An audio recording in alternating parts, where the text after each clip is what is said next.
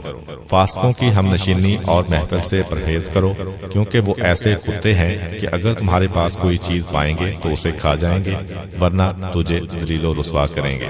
ان کے ساتھ دوستی انتہائی تھوڑی اور ناپائیدار ہوتی ہے۔ اے بیٹا جان، اگر تمہیں روز قیامت کے بارے میں شک ہے تو نیند سے بیدار ہونے کو اپنے آپ سے دور رکھو، جبکہ تمہارے اندر اتنی قوت و طاقت نہیں ہے۔ اور اگر تم ان دونوں کے بارے میں غور و فکر کرو گے تو سمجھ جاؤ گے کہ تمہاری جان کسی اور کے قبضے میں ہے، کیونکہ نیند موت ہے اور نیند کے بعد بیدار ہونا موت کے بعد قیامت برپا ہونے کے مانند ہے۔ بیٹا جان، میں نے 7000 حکمتیں سیکھی ہیں، ان میں سے صرف 4 کو یاد کر لو اور ان پر عمل کرو اور میرے ساتھ بہشت میں چلو۔ اپنی کشتی کو مضبوط بناؤ، کیونکہ زندگی کا سمندر بہت گہرا ہے۔ گناہوں کا بوجھ ہلکا کرو، کیونکہ گزرگاہ انتہائی مشکل اور دشوار گھاٹی ہے۔ سفر آخرت کے لیے کافی مقدار میں زاد راہ مہیا کرو، کیونکہ یہ سفر بہت لمبا ہے۔ اپنا عمل خلوص سے انجام دو، کیونکہ اعمال کی جانچ پڑتال کرنے والا بہت تیز بین اور بہت صاحب بصیرت ہے۔ پھر فرمایا، تمہاری جوانی کے بارے میں سوال ہوگا کہ تم نے اپنی عمر کس راہ میں ختم کی ہے، تم نے مال کس راستے سے اکٹھا کیا ہے، اس مال کو کس راستے میں خرچ کیا ہے۔ ان سوالات کے جوابات دینے کے لیے تیار رہو۔ دنیا میں تمہارے ہاتھ سے جو کچھ نکل جائے اس پر افسوس مت کرو، کیونکہ دنیا کو دوام نہیں اور یہ بلاؤں سے محفوظ بھی نہیں۔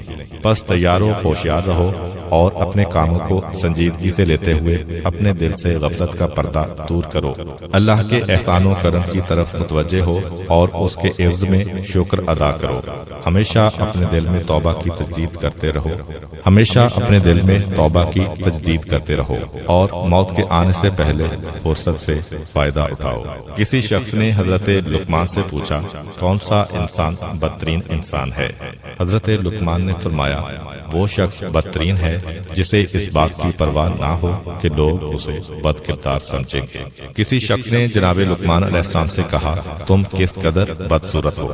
جناب لقمان نے جواب میں فرمایا، تم میری شکل و صورت کے عیب نکال رہے ہو یا میری شکل و صورت کی نقاشی کرنے والے اللہ کے؟ اللہ تعالی ہمیں اپنے بتائے ہوئے راستے پر چلنے اور برائیوں سے بچنے کی توفیق عطا فرمائے۔ آخر میں دعا ہے کہ اللہ تعالی ہمیں اپنے راستے پر چلنے اور برائیوں سے بچنے کی توفیق عطا فرمائے، آمین۔ امید کرتا ہوں کہ آپ کو آج کی ویڈیو اچھی لگی ہوگی۔ اگر آپ کو ہماری ویڈیو اچھی لگی ہے تو ویڈیو کو لائک کریں اور مزید اس طرح کی ویڈیوز دیکھنے کے لیے ہمارا چینل سبسکرائب کر لیں۔ ملتے ہیں نیکسٹ ویڈیو میں، اجازت دیجیے، اللہ حافظ۔